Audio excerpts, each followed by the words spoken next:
kuheshimu wale ambao walifanya hii kazi kitambo, kwa sababu lesson hii haikuandikwa na mtu mmoja, iliandikwa na watu tofauti, lakini pale chini haikuandikwa written by somebody so and so ama umoiona ati cooperated by this person.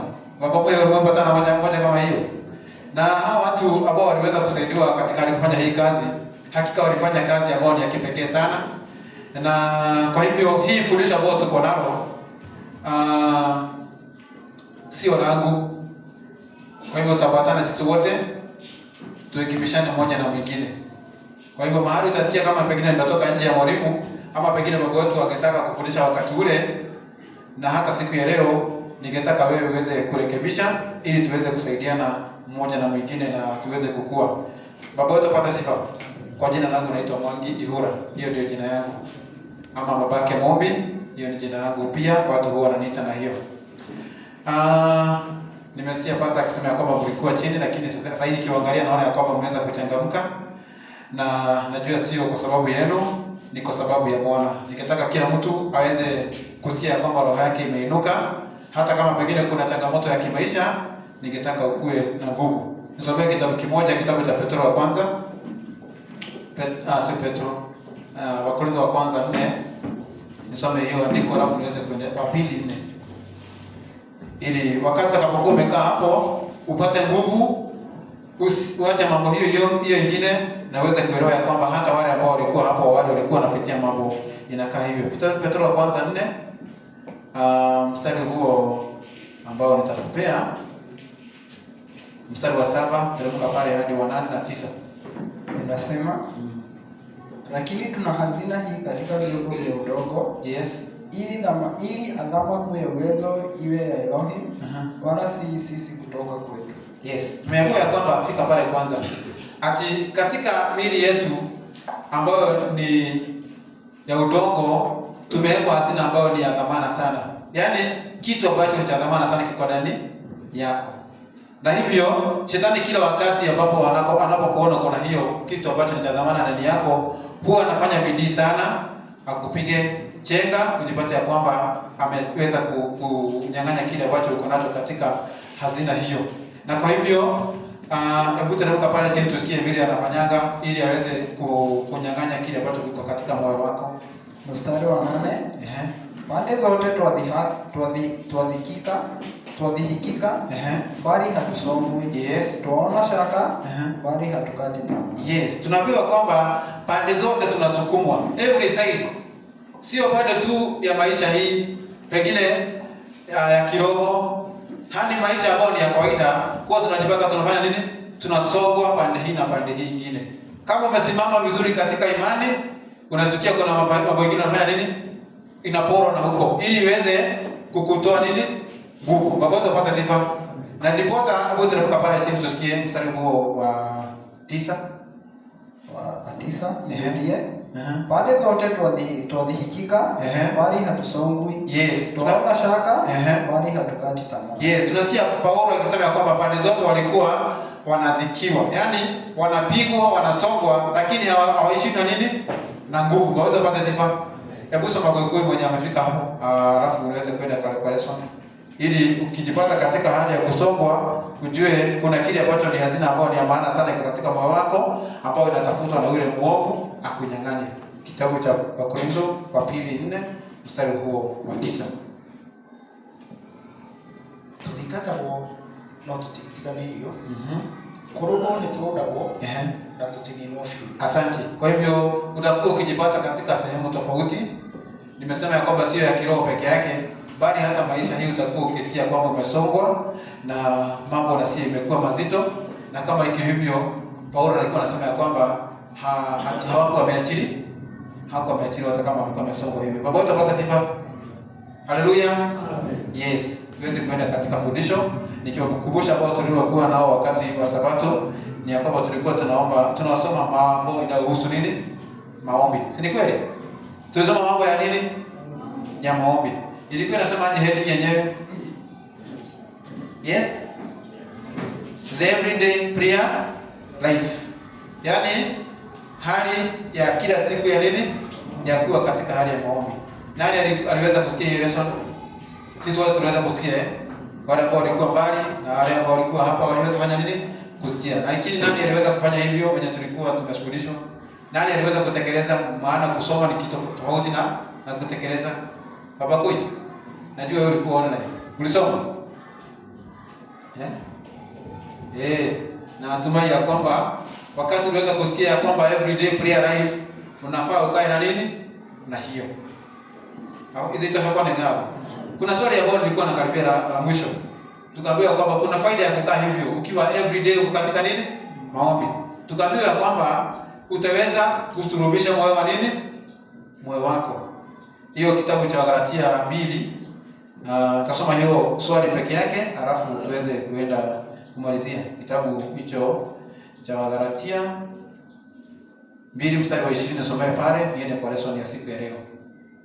Wagalatia 2 mstari wa 20. Kuna faida ya kukaa hivyo. 2:20.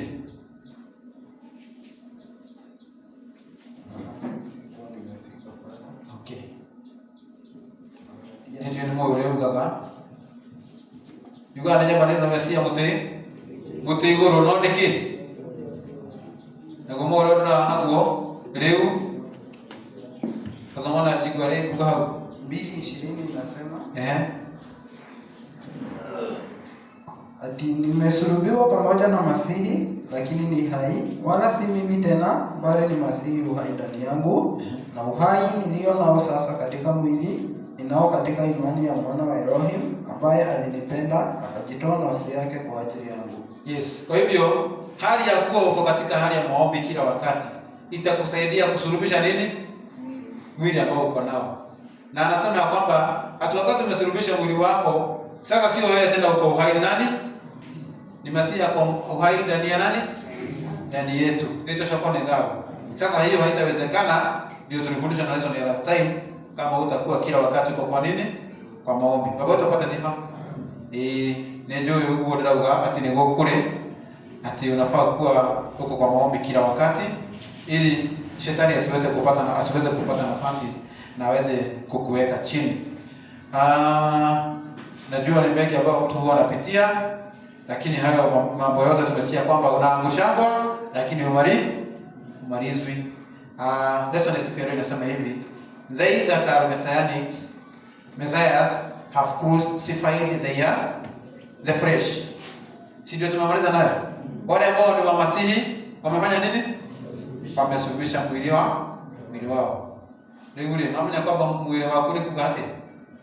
Niwe niane tena wake mmoto igoro ni ndio kile moyo hidiki. Si umeshaenda sasa wewe anasema ya kwamba bora anasema ya kwamba ati sio yeye yako uhai, ni nani yako hai? Ni Masihi yuko hai katika moyo wake. Nataka tuende kwa lesson. Kitabu cha Warumi 6 mstari wa 1 hadi 18. Tusomee pale. Tutasoma, natumai mmefika. Yes. Tutasoma. Inasema, tuseme nini basi? Tudumu katika dhambi ili neema izidi kuwa nyingi? Hasha! Sisi tuliofia dhambi tuishije tena katika dhambi?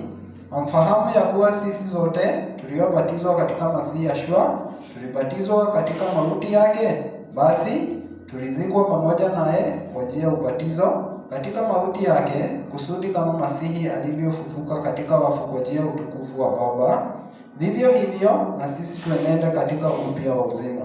Kwa maana kama mlivyounganika naye katika mfano wa mauti yake, kadhalika mtaunganika kwa mfano wa kufufuka kwake. Mkijua neno hili ya kuwa utu wetu wa kale ulisulubishwa pamoja naye, ili mwili wa dhambi ubatilike, tusitumikie dhambi tena. Kwa kuwa yeye aliyekufa amehesabiwa haki mbali na dhambi. Lakini tukiwa tulikufa pamoja na Masihi, twaamini ya kuwa tutaishi pamoja naye, tukijua ya kuwa Masihi akiisha kufufuka katika wafu hafi tena, wala mauti haimtawali tena. Maana kwa kule kufa kwake aliifia dhambi mara moja tu, lakini kwa kule kuishi kwake amuishia Elohim. Vivyo hivyo ninyi nanyi jihesabuni kuwa wafu kwa dhambi na walio hai kwa Elohim katika Masihi Yeshua. Basi dhambi isiwatawale ndani ya miili yenu ipatikanayo na mauti, hata mkazitii tamaa zake. Wala msiendelee kuvitoa viungo vyenu kuwa silaha za dhuluma kwa dhambi, bali jitoeni wenyewe kwa Elohim kama hai sana. Jitoeni wenyewe kwa Elohim kama walio hai baada ya kufa, na viungo vyenu kwa Elohim kwa silaha za haki. Kwa maana dhambi haitawala ninyi, kwa sababu hamwi chini ya sheria bali chini ya neema. Ni nini basi? Tufanye dhambi kwa sababu hatutiwi chini ya sheria bali chini ya neema? Hasha! Hamjui ya kuwa kwake yeye ambaye mnajitoa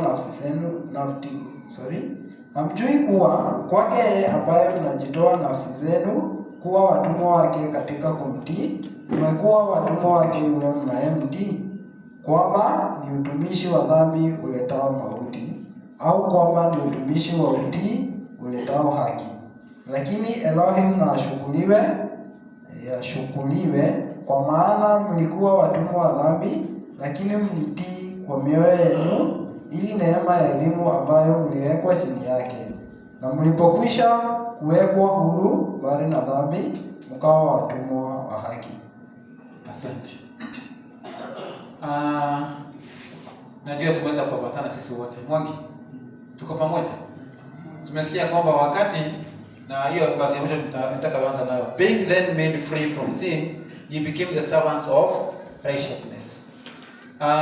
Kuna watu huwa wanasema ya kwamba sisi hatuko chini ya sheria, tuko chini ya nini?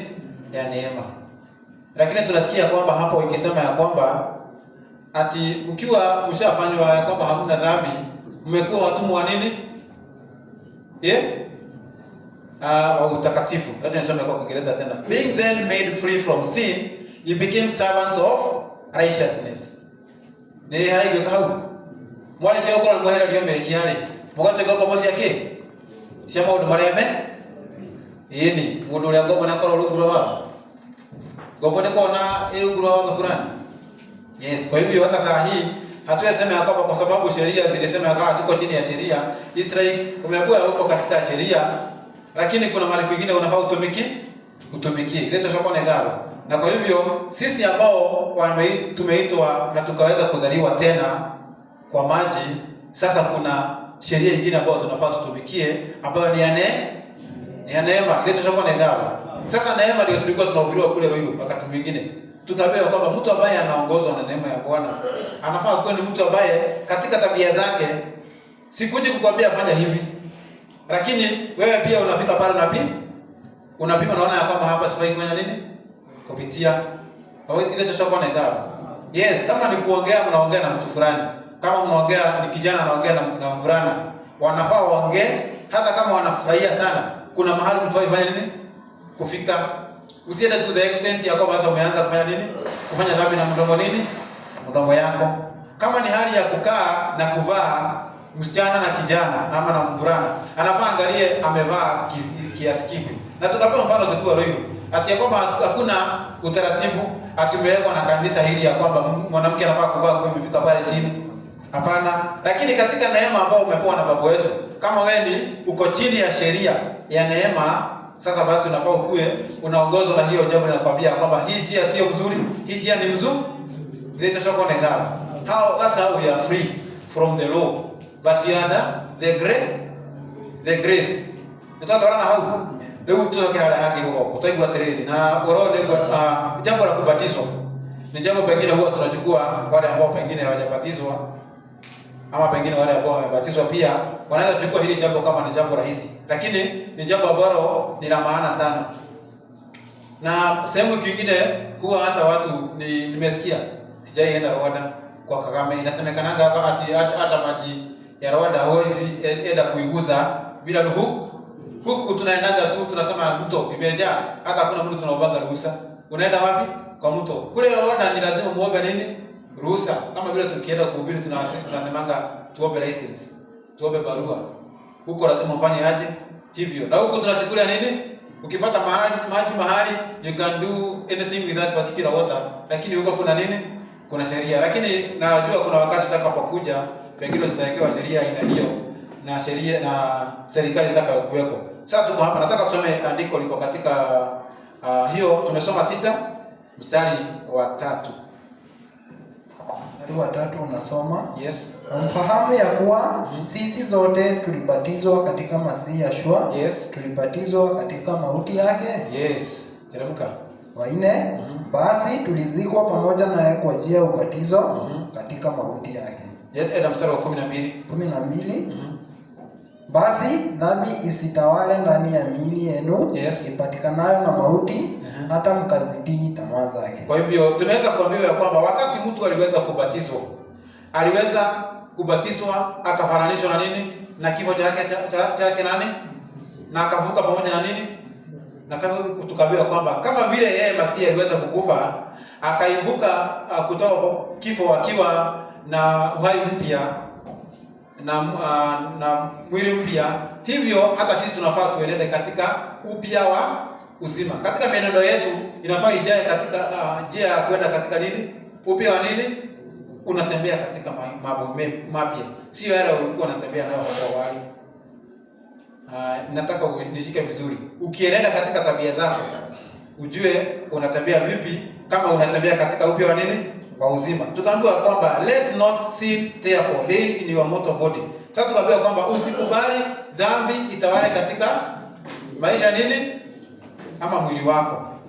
Nikiendelea nasema ya kwamba that you should obey it in the last day of ati uweze kuwa unatii yale mwili inafanya nini? Inakuambia uifanye. Ndio shaka negala. Usikubali dhambi itawale nini? Mwili wako. Najua ya kwamba watu huwa wanafanya bidii katika hali ya kuhakikisha kwamba mwili wako hauui katika nini? Dhambi. Na wakati umesimama hivyo, nikasoma andiko kitabu cha Korintho wa 2:4 nikasema ya kwamba hata kama umesimama hivyo, shetani hajakuacha. Bado huwa anakaa akifanya nini? Akikutafuta. Ukikumbuka wakati wa mtu ambaye alikuwa anaitwa Ayubu, alitafutwa hadi kwa mwili wake, hata kama alikuwa mtu ambaye ni mtakatifu, agarau ajaribiwa onekane kama atafanya nini? Atafanya makosa. Na kwa hivyo tukafundisha lesson iliyopita ya kwamba kila mtu anafaa aishi kila siku akiwa na nini? Kwa maombi, kwa sababu shetani hata kuacha. Bwana pata sifa. Memory verse. You can throw Torah naye. Memory verse, Galatians chapter 5 verse 24. Galatia 5:24. 24. Soma kwanza kisha mtarudia baada yako. Inasema, na hao walio wa Masihi Yeshua wameusulubisha mwili pamoja na mawazo yake mabaya na tamaa zake. Ni Wagalatia 5 mstari wake ni wa 24. Samahani. Wagalatia 5:24. Na wao walio katika Yeshua na hao walio wa Masihi Yeshua wameusulubisha mwili pamoja na mawazo yake mabaya. Wameusulubisha mwili pamoja na mawazo yake mabaya na tamaa zake. Okay, tuseme yote. Na hao walio wa Masihi Yeshua wameusulubisha mwili pamoja na mawazo yake mabaya na tamaa zake. Wameusulubisha mwili pamoja na mawazo yake mabaya na tamaa zake. Asante. Sawa. Si umesikia mwili uko na mawazo mabaya? Na pia uko na nini? Na tamaa zake. Ndio shaka negawa. Unajua wakati wa fikira unaweza sema kwamba sitasema chochote. Lakini fikira zinafanya nini? Zinaendaka hata mahali ambapo hutaki. Sasa tunaambiwa kwamba wale ambao ni wa Masihi wamesulubisha nini? Fikira zao na tamaa zake za nini? Za hiyo nini? Za huo mwili. Ndio shaka negawa. Mtu anafaa angalie unafikiri nini? Na unatamani nini katika maisha yako? Nini hicho ambacho unaona ya kwamba pengine ungetaka kuwa nacho? Na baba wote wapata sifa. Nataka niendelee. Sijui ni nini hiyo unaona kama pengine katika tamaa ya mwili wako inakupeleka katika pande hiyo ya kumwasi Bwana. Unatafakari? uone jambo fulani ambalo pengine unalopitia, unaona hili ni kwa sababu ya nini? Ya tamaa. Mwingine ni mwizi, anajaribu kuacha wizi, afanya nini? Anashindwa. Watu ukiweka kitu pale, bado wamebatizwa, lazima afanye bidii kuacha nini? Kuiba. Na tutasoma utasikia kwamba hata sisi wengine ambao tulio hapa, wengine walikuwa wezi, hata wengine walikuwa ni wauaji, wengine ni waabudu sanamu, wengine ni washirati. Na hiyo ni mambo mtu anafanya nini? Anafaa achana. Nitashoka negawa. Tupelekane. Swali la kwanza. In the beginning of Romans chapter 6, is Paul introducing a new subject, or is it a continuance of the subject of the previous chapter? Do you think Paul and other evangelists should dwell so much on this subject? Kiswahili nasema hivi, mwanzo wa hiyo kitabu tumesoma kitabu cha Waefeso 6, na nani amesikia tukisoma mwanzo yake? Mwanzo tumesoma aje wabu? Waefeso 6. Sio Waefeso, Warumi 6. Nimesemaje mwanzo wa badaka? Yes, nauliza ilikuwa imesemaje? Useme nini basi? Yes, Anataka kumaanisha hapo mbele kuna jambo fulani lilikuwa likiongelewa, ndipo sasa linaendeleshwa. Sasa tunaulizwa hivi, ndio nilikuwa nauliza Waefeso hiyo kitabu cha Warumi 6. Je, kilikuwa kinasema nini ili tuweze kujua the previous chapter inasema aje? Yes, na pia kuishi katika yes. Na tena hiyo hali ya kufa na kufufuka. Hiyo ni mwanzo wa hiyo chapter 6 Haya, sasa tunaulizwa hili swali. In the beginning of Romans, katika mwanzo wa chapter 6. Je, Paulo anafundisha jambo gani ama ni kuendeleza chapter hiyo ilikuwa imefuata hapo awali? Hiyo ni swali tunaulizwa. Na nilikuwa nauliza hivyo. Kama chapter 6 unajua venye imesema. Sasa nataka tuweze kupata jibu, na najua hiyo tutasoma na huko mbele. Lakini ningetaka kutoka fikira kutoka kwenu. Do you think ilikuwa ni continuation ama ilikuwa ni lesson mpya? Na ni kwa nini? Yes? Continuation ya chapter 5. Kwa nini nasema hivyo? Hiyo sasa ni swali. Sababu chapter 5 ikimalizia, sasa ameingia katika dhambi.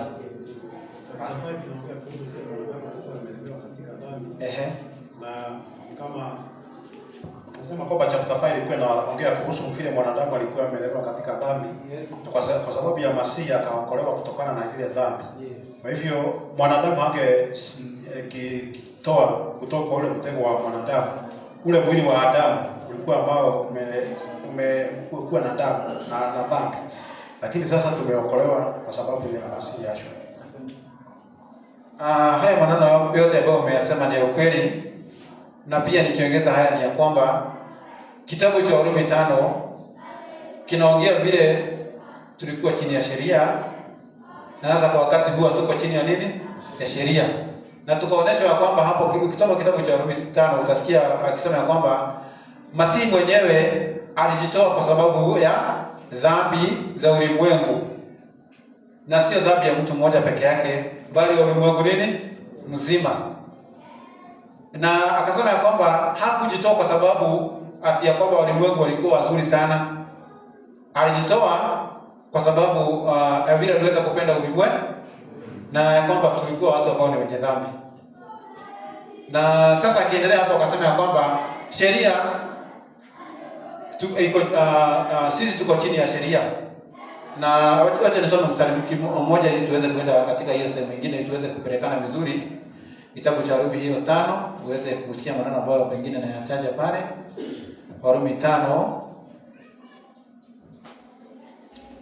anza mstari huo wa 19 nasema kwa sababu kama kwa kuasi kwake mtu mmoja watu wengi waliingizwa katika hali ya wenye dhambi, kadhalika kwa kutii kwake mmoja wa watu wengi wameingizwa katika hali ya wenye haki. Lakini sheria iliingia ili kosa lile liwe kubwa sana, na dhambi ilipozidi neema ilikuwa nyingi zaidi. Ili kwamba kama vile dhambi ilivyotawala katika mauti, vivyo hivyo kwa njia ya haki neema itawale hata uzima wa milele kwa Yesu Masihi Bwana wetu. Sasa katika hiyo kitabu tunaonyesha ya kwamba kulikuwa na dhambi mingi sana pengine katika ulimwengu, na pengine Baba wetu wa mbinguni akaona neema itufikie, akatutolea mwanawe wa pekee. Kama vile kulivyokuwa dhambi ilivyoingia katika ulimwengu, vile vile akaweza kutoa mtu mmoja, dhambi ikaondolewa. Sasa akasema kwamba sisi hatuko chini ya dhambi tena, and that's why 21 that a sin has reigned unto death. Kama vile dhambi iliweza kutara hadi ikatufikisha kwa kifo, even so might grace reign through righteousness to eternal life by Yahshua Messiah our Lord. Sasa tunaambiwa kwamba kama vile dhambi iliweza kutawala hadi kifo, vile vile neema nayo ikaweza kuwa ikatuongoza hadi tufike katika hali ya kuwa watu ambao ni watakatifu, hadi utakatifu wa Yahshua Masihi. The point yenye nilikuwa nataka kudrive ni ya kwamba Paulo akiuliza ya kwamba shall we then dwell in sin, tutakaa tena katika dhambi? Akasema raha hasa, si ndio? Sasa watu wanafundishwa ya kwamba hata kama neema iliweza kukuja, si tunaambiwa kwamba uweze kuishi ukifanya nini? Ukifanya dhambi. That's the point yenye iko pale. That's why nasema ya kwamba hiyo chapter 6 ni the continuation ya Romans chapter 5, ikwambia kwamba sasa hata kama uko huru kwa sheria na neema imejaa katika ulimwengu wote, pia kuna hali ya mtu ambaye afai kukaa katika dhambi. Zitoshoka na galo. Ndio hata kuikara nake na meja. Koko toi kwa trele. Ati Romans chapter 5 ni kwa trele yake hata. Yeye ndio nake ni chapter 6. Yes, zitoshoka na galo. Kuna swali lingine linaloulizwa pale. Do you think Paul and other evangelists should learn so much on this subject? Tunaulizwa hivi, kama Paulo na wahubiri wengine wanafaa kufundisha hilo hoja sana ya kutoka katika nini? Dhambi. Hiyo ndio swali tunaulizwa. Mtu anafaa kuendeleza hiyo injili, mtu asikae katika dhambi. Yes, kwa hivyo kuna injili ya siku hizi, na mimi nimepatana watu wa aina hiyo. Ukienda pale, na sitaogopa nikiongea hayo, uende katika GBS. Wanafundisha hivi ya kwamba dhambi ilifanya nini? Iliondolewa katika ulimwengu, hakuna dhambi tena. Na mtu akikwambia tunafanya dhambi, yeye anafanya dhambi, huyo anakuambia hivyo anafanya dhambi. Yaani kuhubiri ya kwamba kuna dhambi katika ulimwengu ni makosa. Ni tunatorana. Hapa nimesema nini? Mtu akihubiri ya kwamba kuna dhambi ulimwenguni, injili hiyo yao ni makosa. Ulimwengu hakuna nini? Hiyo ndio injili yao. Lakini the surest thing ni ya kwamba dhambi iko wapi? Hapa ulimwenguni, kwa sababu watu bado wanazidi kufanya nini? Dhambi. Isipokuwa ni wewe ujiondoe katika dhambi hiyo.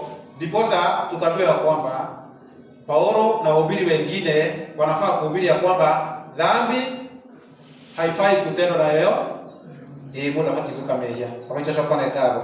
I think my point is clear. Kama sitakuwa clear, utapatana na watu hiyo wanajitanga International Fellowship wa GBS. Wanahubiri hivyo. Na ni wengi sana. Ni wengi. So, tuende katika swali lingine. Na hiyo nimeshukuru Bwana kwa sababu hiyo lesson ilikuwa imepatikana na kitabu sana kabla hawa hawajakuja. So, swali la pili. In preaching the gospel of the kingdom, did Paul lay more stress on above subject or more upon grace, love, etc.? Tunaulizwa hivi. Je, katika hali kuhubiri injili ama injili ya ufalme, Paul aliweza kuzidi kuhubiri kuhusu hiyo jambo la dhambi, ama aliweza kuhubiri mambo ya upendo na neema na mambo mengine ambayo yanahubiriwa siku ya leo? Paulo alisema hivyo. Swali tuko nalo hapa katika tuko na verse 23 Warumi 6. 23 inajibu, kwa maana mshahara wa dhambi ni mauti, yes, bali karama ya Elohim ni uzima wa milele, yes, katika Masihi Yahshua Bwana wetu. Tumeambiwa aje? Paulo alizidi kuhubiri hilo jambo la dhambi, na ya kwamba watu wanafaa waache dhambi katika chapter hiyo. Kwa nini? Kwa sababu mshahara wa nini? Wa dhambi ni nini? Yes. Lakini karama ya uzima ni nini? Ya Elohim ni nini? Ni uzima wa milele. Kwa hivyo mtu asije akwambia kwamba uko chini ya nini? Ya neema. Sasa unaweza fanya chochote? Wengine wanaenda hata kwa kanisa. Unapata vijana wanakaa vile wanataka. Kama ni wasichana kuvaa wanavaa vile wanataka. Kwa sababu anasema kwamba Mungu angalii mwili, anaangalia roho. Na sasa kwani roho inatoa maneno gani? Anakuambia angalia nini? Mwili, anaangalia roho. Lakini akivaa hiyo alikuwa anavaa kwa sababu gani? Huyo mtu katika neema ama yeye ako huru, yani kabisa yeye hakuna kitu kinamtawala. Hata neema ya Bwana haimtawali. Hautashoka negawa. Yes, sasa nimepeana mfano ambao ni kidogo hivyo kwa sababu wakati mwingine hata unaenda kuongea mambo mengine ya Sabato. Ukipia mtu injili ya unamwambia kwamba Sabato mtu anafaa kupumzika. Anamwambia lakini hiyo wewe tunaona wewe umeokoka na mimi nimeokoka, hiyo imetosha. Sasa namuuliza sasa, kwani Bwana alisema nini kuhusu kutii? Sasa anaanza kutupelekea maneno mengine. Sisi watu wanachukuanga utakatifu ni nini? Utakatifu ni hiyo jumla ya mambo yao. Utii bila umefanya nini? Umeelekezwa. Bwana apate sifa. Kama utatii, hata jana kuna mahali ni juzi tuliweza kuongea hilo na jambo. Tukaulizana Sauli wakati alikuwa ametumwa na baba yetu akaua Wamaleki. Nyinyi mnaona kama alifanya kazi kubwa ama hakufanya kazi kubwa? Alifanya kazi nini? Imagine Biblia inatuambianga ya kwamba aliweza kuua Wamaleki, akaua kabisa. Na wanyama akamali, isipokuwa tu ni mtu mmoja aliweza kubakisha. Imagine wewe utumwa Nairobi yote umaliza everybody. Ubakisha nani? Mtu mmoja. Alafu wanyama wote akawaua, akabakisha tu wachache na hawakuwa wake. That person si alikuwa innocent sana. Anachukua wanyama si hakuwa wake, alikuwa anaenda kutoa leo baba wetu nini? Dhabihu. Lakini baba wetu wa mbinguni akimwangalia, aliona ya kwamba alifanya nini? Makosa. Sasa nilikuwa nikasema ya kwamba mtu akikwambia kwamba labda uikae katika hali ya uzuri, wewe utakuwa mtu mzuri. Sasa unajua kuna hali ya kukamilisha mambo yao na baba wetu atuliemu sana. Kwa sababu last Sabbath part 1 tulikuwa tumesema ya kwamba ati shetani anaweza kuhakikisha kwamba umekaa hapa bora tu umemiss the point. Make my mark my word. Bora umemiss the nini? The point. Kama point moja ulimiss tu, utaishi wapi? Hapa tukiwa na wewe na pia niko hapa. Lakini point moja umefanya nini? Umemiss. Hiyo itakufanya uweze kukosa kuingia katika uzima wa milele. Wakati Sauli alikuwa anatoka kule, hakufikiria anaweza kataliwa na Samueli. Alifikiria Samuel atampongeza. Baba wetu aturehemu sana kwa sababu nisema ya kwamba huwa tuadhihakiwa na tuanguka mara mingi, lakini baba wetu atusaidie sana ili wakati tumeanguka tusiishi wapi? Ukue tayari kuwa mtu ambaye ni mwombezi. Na baba wetu aturehemu sana. Nataka tuende katika swali lingine. Swali la 3 nasema hivi na sina ya Kiswahili, that's why nasoma ya Kiingereza.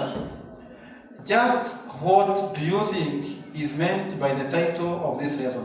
Unaulizwa, je, wewe unafikiria title ya hii lesson inamaanisha nini? Title inasema hivi, they that are messiahs have crucified their flesh. Wale ambao ni wamasihi wamesulubisha mwili wao. Tunaulizwa maana ya hiyo, wewe unaona kama ni nini? Si ndivyo tu imesema? Tusikie ansa kutoka kitabu cha Wagalatia 5 mstari wa 24. Wagalatia 5:24 inasema, na hao walio wa Masihi Yeshua wameusulubisha mwili pamoja na mawazo yake mabaya na tamaa zake. Sasa tunaambiwa kwamba wameweza kusulubisha nini? Mwili. Mbona hii point? Hebu tusome tena. Na hao walio wa Masihi Yeshua, yes, wameusulubisha mwili pamoja na mawazo yake mabaya, yes, na tamaa zake. Kwa hivyo mwili pamoja na mawazo yake mabaya na nini? Na tamaa zake. Ndio tushakone gawa. Sasa mimi nilikuwa nauliza hiyo swali. That's why tulikuwa tumepewa lesson ya last time. Na nimeuliza swali, je, mnafikiria Ayubu alikuwa amesulubisha hiyo tamaa yake na mawazo mabaya? Tamaa ya mwili ya Ayubu alikuwa amesulubisha na mawazo mabaya alikuwa amesulubisha. Lakini jueni hivi, Paulo alisema ya kwamba yeyote anayedhani ya kwamba amesimama, angalia afanye nini? Asianguke. Maana every time shetani huwa anakujaribu sana, akupiga chenga, akupake nini? Ukitoka pale utaanza kuuliza umefanya kijambo gani hapo? So it's good to take care. Kila wakati hapakuwa ukiishi, unaangalia tabia Kama unakuwa ukiomba sana, usiende ukiboast ya kwamba umesimama vizuri, kwa sababu anytime unaweza ipigwa chenga, kwa sababu tumeambiwa kwamba hata kama umesulubisha hiyo, sasa jukumu lingine ni kuishi ukifanya nini? Ukiomba. Hapo nimeenda nje ya lesson, lakini tumeambiwa kwamba hiyo ni point ya kusema ya kwamba kusulubisha mwili wako. Wale ambao ni Wamasihi wameusulubisha mwili wao, ni kusema hivi ya kwamba tamaa ambazo ziko katika mwili, pengine sijui tamaa ni gani. Peter, tamaa unaona kama ni gani? Tamaa za mwili unaona mmoja ambao pengine tunafaa tuachane tusulubishe?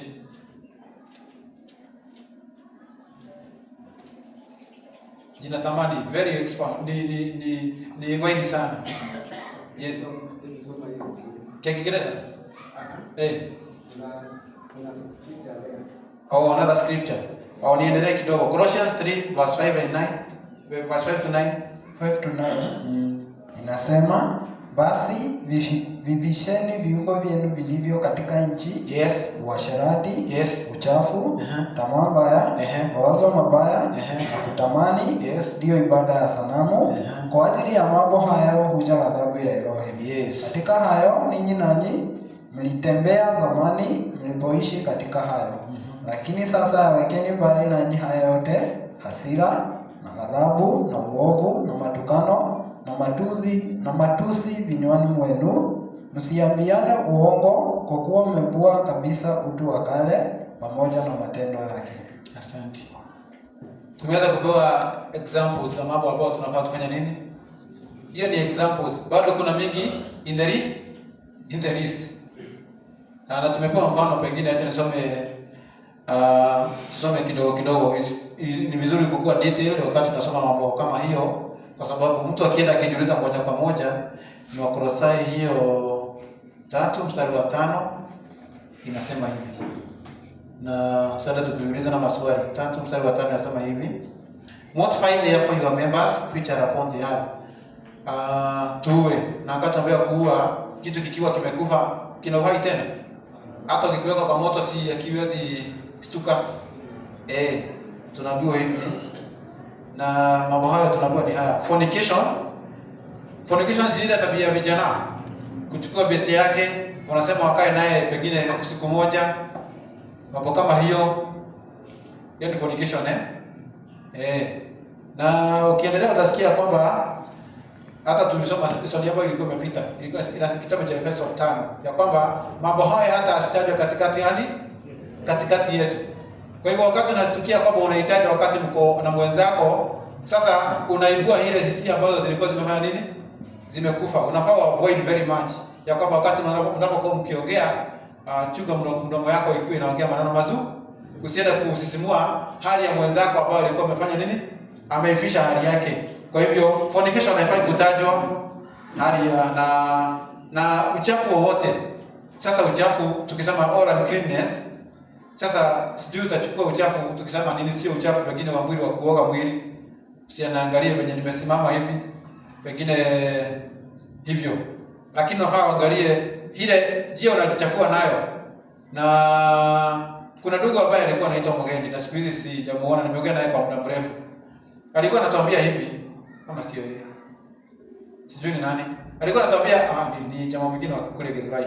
Alikuwa anatuambia kwamba wakati mtu anajichafua mwili wake, inapitia kwa macho na kwa mdomo na kwa masikio.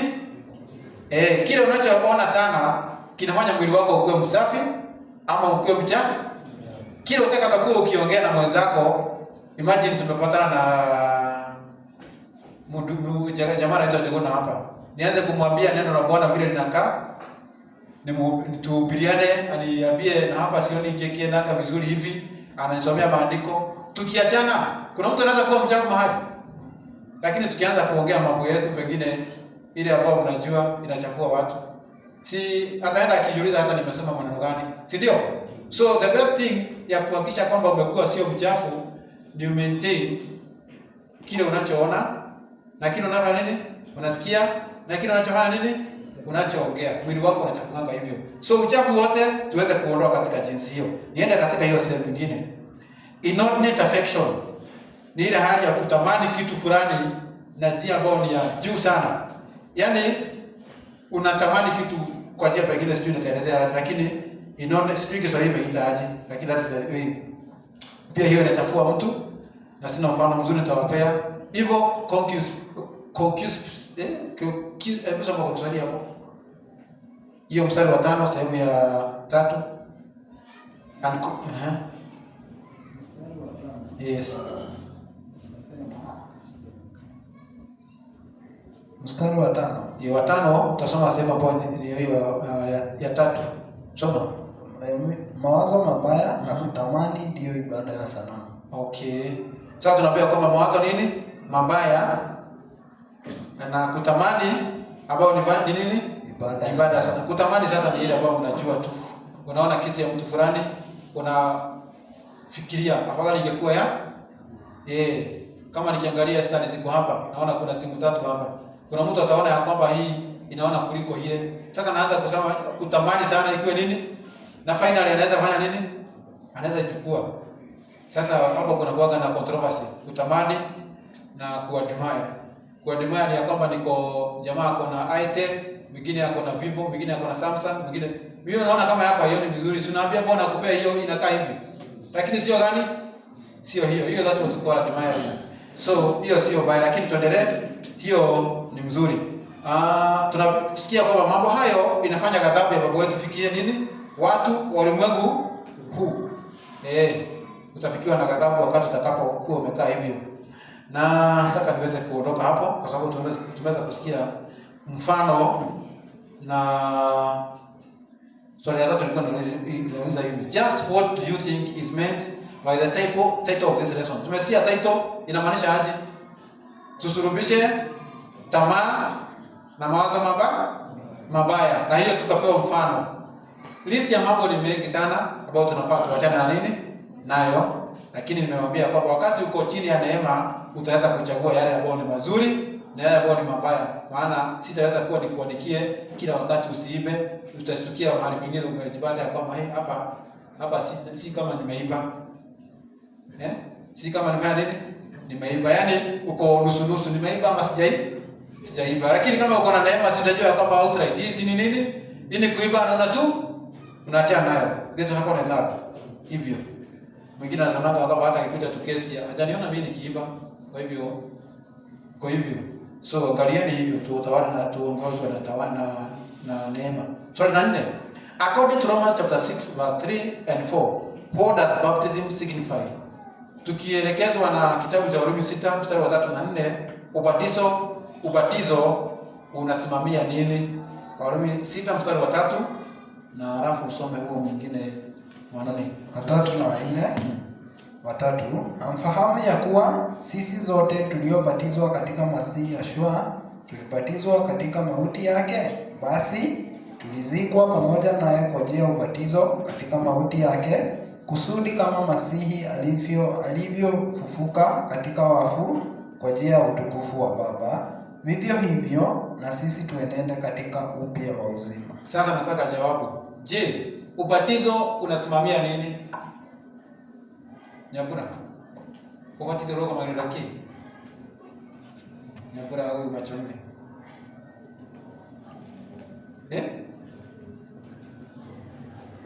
Hapo sijasikia. Kuzikwa? Kuzaliwa upya. Nyabura ametuambia kwamba ubatizo unasimamia nini? Kuzaliwa upya. Na ako very right.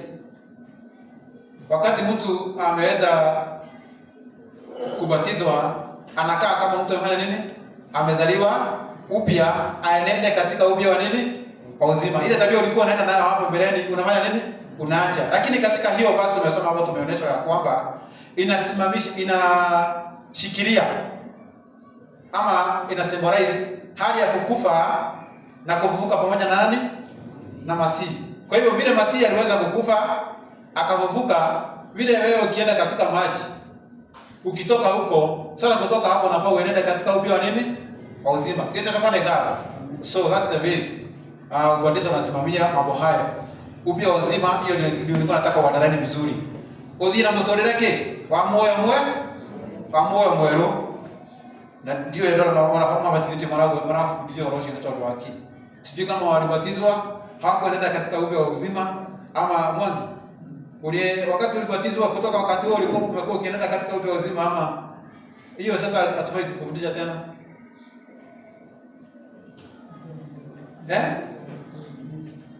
Okay. Wakati mtu amebatizwa anafaa kuenenda kila wakati akiwa na upya wa nini? Uzima.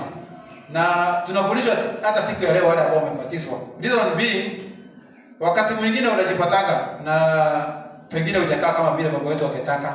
Unafaa ukumbuke kwamba unafaa kuwa hauko wapi? Hauko huko. Lakini ole wako kama utapatikana siku moja utapatikana na kifo ama Masihi arudi kama bado hujaanza kuenenda katika upya wa nini? Wa uzima, ama uko pengine umelemewa na dhambi fulani. Mark my word, umelemewa na dhambi fulani. Hiyo unafaa uachane nayo. Baba wetu aturehemu sana. Twende katika hilo swali lingine. Tuko swali la 5. Now, if we die with Messiah in the watery grave, are we set free from the curse of Adam? Je, wakati tumeweza kukufa katika hiyo kaburi ambayo ni ya kubatizwa, tumeweza kuondolewa mbali na laana ya Adamu? Mtu akiweza kubatizwa. By the way, laana ya Adamu ni gani? Laana ya Adamu ni? Aliambiwa Adamu. Yes. Wakati utaula mti. Yes. That is the curse. Okay. Sasa tunaulizwa hivi. Je, wakati mtu ameweza kubatizwa, ameondolewa bali na laana ya Adamu ambayo tumeambiwa kwamba ni nini? Ni kifo. Yeah? Nasikia watu wanaulizana maswali hapo. Soma Romans chapter 6. Romans chapter 6. Ayo verse 6 and 7. 6 and 7. Mkijua neno hili ya kuwa utu wetu wa kale ulisulubishwa pamoja naye, ili mwili wa dhambi ubatilike, tusitumikie dhambi tena, kwa kuwa yeye aliyekufa amehesabiwa haki bali na dhambi. Yes. Yeye aliyekufa amehesabiwa haki bali na nini? Dhambi. Sasa tuelewane vizuri. Ni kufa kupi ya sasa tunaelezewa hapa? One point. Mtu akikufa anaweza fanya dhambi? Kwa magetao. Mundu mukuno yeye. Ukora kibaki geto usoko ile ana griko bila geto hare ukora griko bila tiruga ni kibaki ile. Unaweza sema hivi, tuseme uko na 10,000 umeweka pale na hapa kulikuwa na mfu alikuwa ameweka kwa sanduku. Uanze kusema ni huyo amefanya nini? Inawezekana? Mtu ambaye amekufa hawezi fanya nini? Hawezi fanya dhambi. Si ndio? Sasa tunaambia kwamba wakati mtu ameweza kuingia katika kaburi ya maji, ameambiwa ya kwamba yeye yuko mbali na nini? Kaburi ya maji. Ako mbali na nini? Na dhambi. Hawaito shokone gara. Nisome hiyo soma huu mstari tena tuelewane vizuri.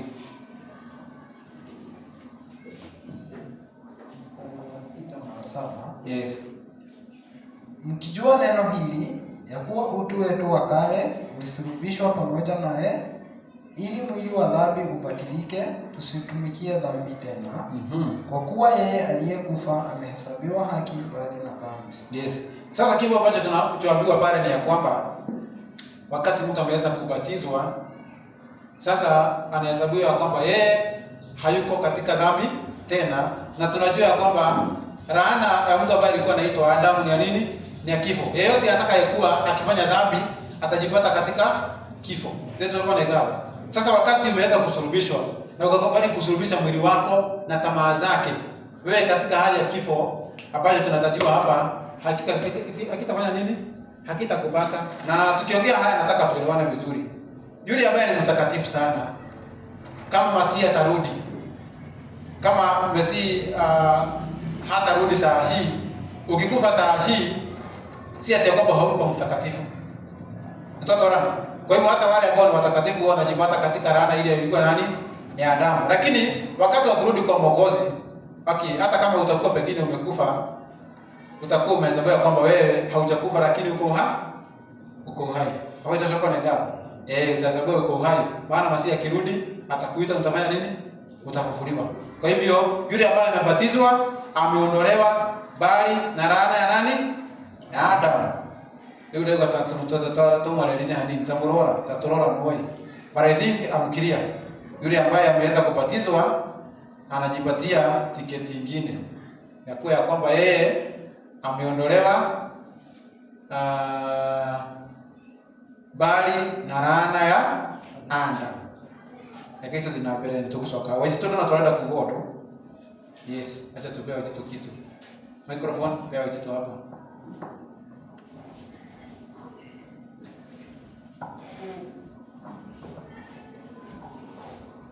Hamjambo. Hatujambo. Tunaendelea vizuri katika lesoni. Nilikuwa nataka kusema ya kwamba kuna points ambazo zinanenwa hapo wakati maswali inaweza kuendelea, na ilikuwa imeanza na kuuliza mtu anafikiria hili somo linamaanisha nini wakati linanena kuhusu mtu ambaye ni Masihi amesulubisha mwili wake. Na the big point ambayo imekuwa ikisisitizwa hapa na lesoni kutoka swali la kwanza ni kuondoka katika dhambi, kwa sababu hiyo meaning ambayo ilikuwa inapeanwa wakati tumepewa tusome Wagalatia 5:24 na tukapewa Wakolosai 3:5 hadi 9, ilikuwa inataka kuonyesha ya kwamba kusulubisha mwili wako, kusema ya kwamba umekuwa Masihi na umesulubisha mwili wako, ni kukua umeweza kuondoka katika hali ya dhambi. Na ndiposa ikatuleta katika sasa huu mstari ambao ni wa 6, imeanza wa 3, ikauliza Paulo akinena hapo mstari wa 3 alikuwa akisignify nini? So hapa kitu ya kwanza ambayo unafaa kushika ni ya kwamba kitu ambayo ni ya kusignify, you don't lay the biggest meaning kwa the significant. Sijui kama nimetumia Kiingereza mingi hapo, ama namaanisha hivi, kitu ambayo ni ya kuonyesha kitu hawekangi maana kubwa sana kwa hiyo kitu ya kuonyesha kitu. Unaangalianga maana ya hiyo kitu ambayo inaonyeshwa. So ametuambia wakati kama leo tutaenda kwa ubatizo, tunaenda kwa kaburi, na umepeana mfano mzuri sana ukasema kama hapa kukikuwa na mtu ambaye amekufa na uache kitu chako hapo, hawezi kuja useme huyo mtu amekuimbia hicho kitu. So wakati unaenda katika kubatizwa katika hali ya maji, imeita water grave ama kaburi la maji, ni kusema before ufike hapo kuna mtu anayekangwa kwa kaburi akiwa uhai. So the same, hawezi enda katika ubatizo wa maji ukiwa na dhambi. That's the biggest meaning ambayo unatakiwa ushike hapo, ya kwamba hauendi kubatizwa ukiwa na dhambi.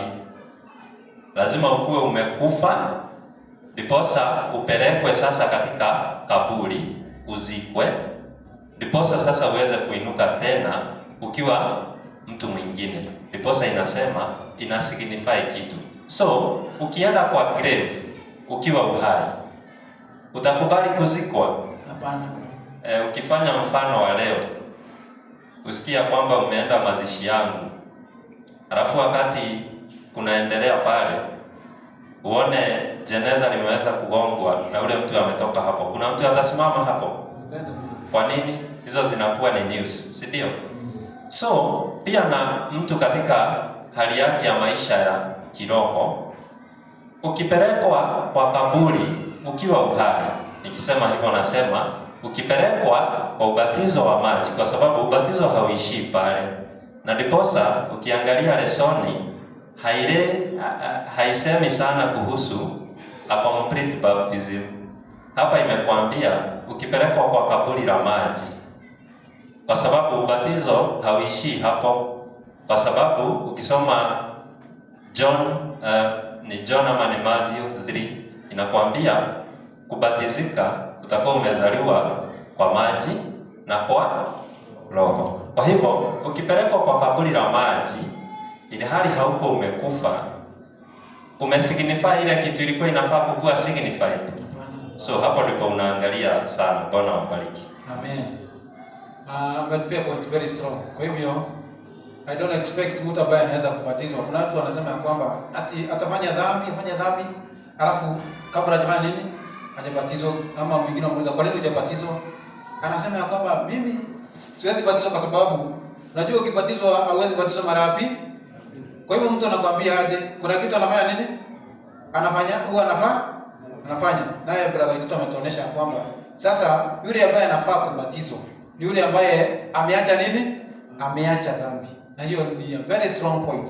Kwa hivyo usiishi ukisema kwamba wewe hujabatizwa, that you are free to do anything. By the way, utajipata ya kwamba unamkejeli babu wetu. Utahesabu kati ya wale ambao watakuwa wakimkufuru babu wetu. Unajua hili? Yes. Wakati mtu alikuwa akiongea, hebu niseme kile nimemuelewa. Yule anapelekwa kwa maji, anapelekwa kubatizwa au kuzikwa. Nimemuelewa. Pole sana. Just a minute.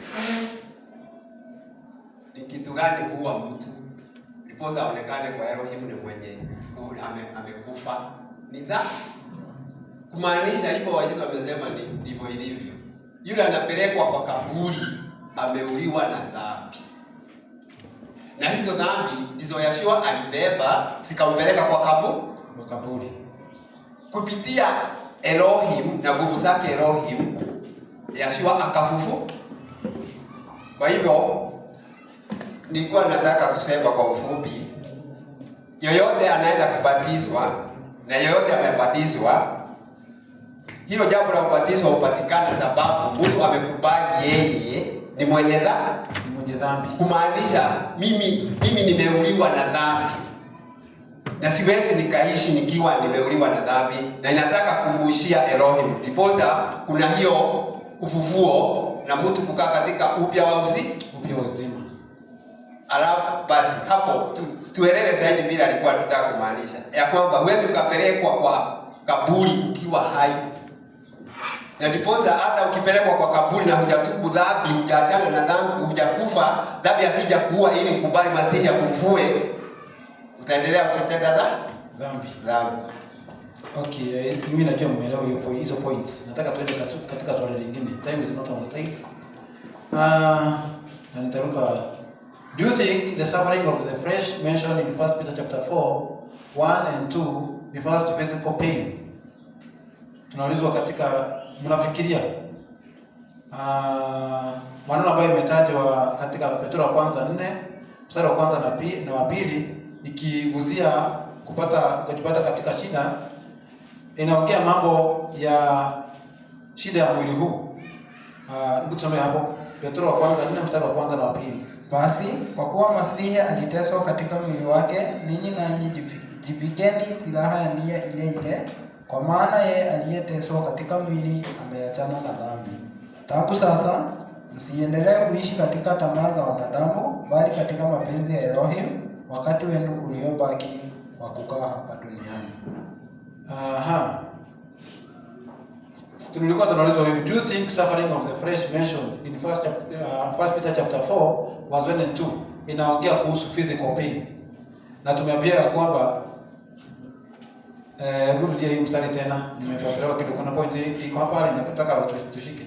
Inasema basi kwa kuwa Masihi aliteswa katika mwili wake, yes, ninyi nanyi jivikeni silaha ya nia ile ile, kwa maana yeye aliyeteswa katika mwili ameachana na dhambi. Haya, hiyo point ndio ilikuwa tunaangalia hapo. For he that hath suffered in flesh hath sinned from sin. Tunaulizwa hiyo inasimamia kuteswa kwa mwili haswa, ama kuna kitu kingine natajwa pale? Tafadhali wewe unafikiria aje? Kuteswa kwa mwili. Masihi alichukua mwili wa binadamu. Na wakati alikuwa napitia kwa mateso, alivumilia. Na hicho kielelezo chake ndio tunatakiwa tuelewe vizuri, tukifuate. Okay. Katika maisha haya kuna yale yatanikujia ikinitesa mwili huu ndiposa nianguke kwa dhambi. Lakini sasa ndipo tulikuwa tunaambiwa Sabato, kukiwa na hiyo hali ya maombi na kufunga, kumaanisha kwamba ile vita nitaishinda. Sababu kwa mfano umewekwa kofi kama vile tu Masihi alifanya. Ikiwa hujaelewa ya kwamba huu mwili ndio unastahili uvumilie, utatenda jambo kando na vile Masihi alitenda. Juu Masihi dakika mwisho alisema hata wasamehe. Alikuwa nasikia na masikio yake yale mabaya alikuwa yakinenwa, alikuwa naona na macho yake yale mabaya alikuwa akifanywa, na hata mwili wake mwenyewe sasa alikuwa anasikia kuna uchungu fulani umetokana na yale matendo ametendewa. Asante. Kwa hivyo tumeweza kuonesha kwamba sasa ile teso ilikuwa inatajwa pale ya kwamba yule ambaye ameteswa ameweza kuwa freed from sin. Sio mateso ingine pengine tunaweza fikiria ni yale ya mwili, lakini usiteswe. Ukisoma hiyo kitabu usiteremke pale chini utustukia kwamba tunateswa kwa sababu wewe ni mwili, ama wewe ni muuaji, ama wewe ni mzinifu, ulipatikana kwa mzee fulani, ama wewe ni mambo kama hiyo. Mambo hiyo isiku imekupata kwa sababu ya kufanya dhambi, lakini kama umeteswa kwa sababu ya neno la Bwana, hiyo kitabu tu ukisoma pale mwisho ufurahie kwa sababu umeitanisha na jina la nini? La Masihi. Nitaka kwenda bio. How could the gospel have been preached to the dead as expressed in 1 Peter chapter 4 verse 6? And how can one be baptized for the dead as mentioned in 1 Corinthians chapter 15 verse 29? Tunaulizwa, je, ni vipi injili iliweza kuhubiriwa kwa wale ambao waliweza kukufa, ama wale ambao walikuwa wamekufa, kama vile tunasoma kitabu cha Petro wa kwanza 4 mstari wa 6? Na je, ni vipi watu huwa wanabatizwa kwa ajili ya wale ambao wamekufa? Na hiyo ni mambo ambayo huwa inaendelea siku za leo. Watu wanasemanga kwamba wanabatizwa kwa ajili ya wale ambao wamekufa. Na ndipo tutasikia mtu ameitwa Peter kama mimi, mwingine anaitwa Barnabas, mwingine anaitwa Joseph. Wale wamefanya nini? Wamekufa. Lakini injili ya kweli sio hivyo. Sasa tunaulizwa, wadanga naelewa pointi yako, anajua masaa yangu imeisha, acha ni mtapa just grace period. How could the gospel have been preached to the dead? Hebu soma hiyo kitabu cha Petro wa kwanza 4 mstari wa 6. Petro wa kwanza 4 mstari wa 6. Petro wa kwanza 4 mstari wake ni wa 6. Inasema, maana kwa ajili hiyo hata hao waliokufa walihubiriwa injili ili kwamba wahukumiwe katika mwili kama wahukumiavyo wanadamu, bali wawe hai katika roho kama Elohim alivyo hai. Okay, hiyo kitabu ukisoma kutoka hapo juu na hapo chini kidogo, utaona ya kwamba Masihi mwenyewe aliweza kukufa na siku ya tatu akafanya nini? Akafufuka. Hapo ukisoma vizuri utakwambia kwamba haisemi vile watu wanatumia neno hata kwamba Masihi alikufa akaenda kuhubiria wale walikuwa wapi na huko kaburini. Haisemi hivyo. Utasikia kwamba hiyo roho ambayo Masihi alikuwa anatumia akihubiri kwa watu wa wakati huo ndio ndio walikuwa wanafanya nini? Anahubiri hizo siku za nini? Za kitabu. Kwa hivyo si ati kuna mtu alienda kuhubiria watu wanafanya nini? Amekufa. Mtu amekufa hana nini? Hana fikira na hawezi kutubu dhambi zake. Pia hiyo sehemu nyingine tumeweza kusoma kitabu cha Korintho wa kwanza 15. Tumesikia kwamba ni kwa nini watu huwa wanabatizwa kwa ajili ambao wamekufa. Hiyo point ilikuwa inarejelea kwa Masihi. Yule ambaye aliweza kufanya nini? Kukufa na akafufuka. Sasa sisi huwa tunabatizwa tukilinganishwa na nini? Na kifo chake na kufufuka kwa nini? Kwa Masihi. Baba utapata sifa. So hiyo lesson ni mzuri, lakini naona kama tutafikisha pale. Baba wetu abariki sana. Uko na swali? Tuuliza kanisa ama mimi? Uliza kanisa. Nitakuuliza kwa sababu hata katika mkutano mtu anaangalia wa chairman ama namna hiyo. Uliza tujibu Kwa sababu tumeendelea sana na ninaona kama lesson imefika mahali ambapo ilikuwa sasa inaanza kukolea zaidi. Nikurudishe nyuma kidogo katika swali la 5. Kuhusu kuasi kwa Adamu. Je, mtu anazaliwa katika dhambi ama mtu anazaliwa akiwa mwenye dhambi? Hilo ndio swali langu. Swali rudia tena. Mtu anazaliwa katika dhambi ama anazaliwa akiwa mwenye dhambi? Uko na jibu? Anazaliwa katika Haya, wakati mtu anazaliwa katika dhambi ama anazaliwa akiwa na dhambi? Daudi alikuwa amesema aje? Kitabu cha Zaburi Zaburi ngapi? 51. Sema. Alizaliwa katika nini? Sasa si ati akiwa na dhambi, lakini katika madhanga. Kwa nini unataka asayangu tusomee hiyo basi? Uzo wapale. Nataka umalize hiyo unasema ati mama yangu alichukua mimba ya kunizaa akiwa kwenye dhambi. Yes. That's the point. That's why nilikuwa nataka usomewe. Si ati wewe unazaliwa ukiwa na dhambi, lakini katika nini? Yaani ni kumaanisha lineage yako yote iko nini? Mimi nimezaliwa katika lineage ya nini? Ya Adam. Na si yeye alikuwa ni mwanzilishi wa dhambi. So laana yake inafanya nini? Inanipata. Sasa watu wale wanazaa watoto wanaita the angel. Wanamuita haka nika angel. Bado katika nini? Lineage ya dhambi. Kama hakata nini? Hakatazaliwa tena ama kawekelewe nini? Mikono. Kwa hivyo si ati ulizaliwa na dhambi. Ulizaliwa katika nini? Dhambi. Ndio shaka ni gani? Okay, baba muhe. Nimemaliza. Ndio shaka ni gani?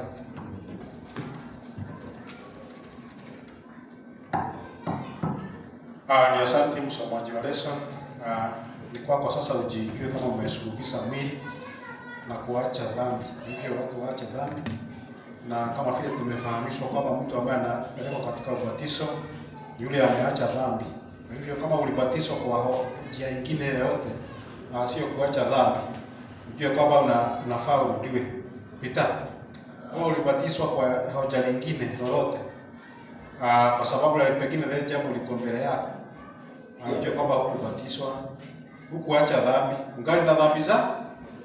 Ni vizuri ufikirie tena wakati ambao unaenda katika ubatizo. Kwa hivyo hiyo tumefunga na lesson yetu haikuisha.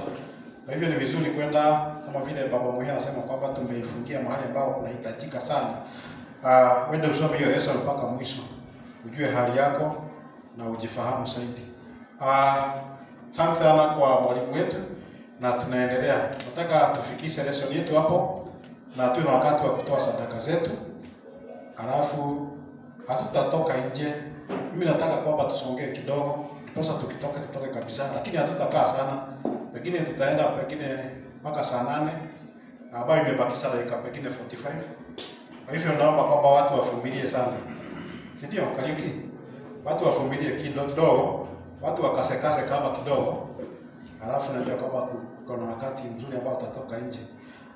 Sababu pia kuna watu ambao wameenda kuangalia kule kwa mto. Nilifahamishwa kwamba kumefurika pale. Sijui kutakuwaje. Kama tuhairishe ama itakuwa namna gani? Tunaweza tafuta mahali pengine pazuri. Kwa hivyo kabla tufikirie hivyo, wacha tufuruse tuendelee kidogo mbele. Tukitarajia kufikiria tutaenda namna gani. Nataka tusimame. Si watu wasimame. Nataka tusimame saa hii. Tuongoze kwa pamoja. Basi tuongoze kwa pamoja kutoa sadaka. Alafu tutaombeshwa. Alafu tutakaa chini. Deacon wetu anaita kutoka wapi? Atatuongoza kwa maombi, afunge mambo ya lesson, abarikishe watu ambao wametoa sadaka. Alafu tutapea pastor nafasi ya kuongea.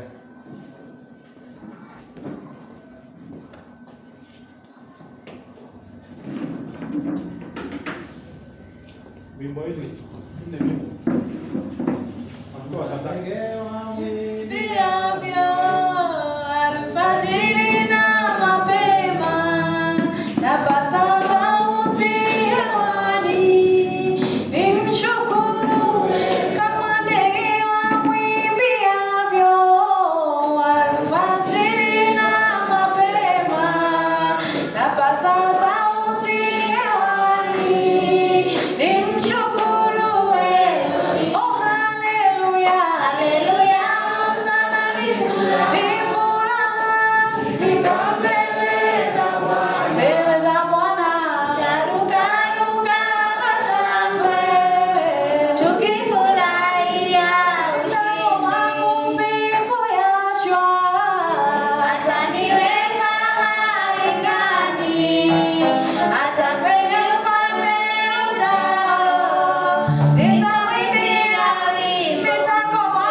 cha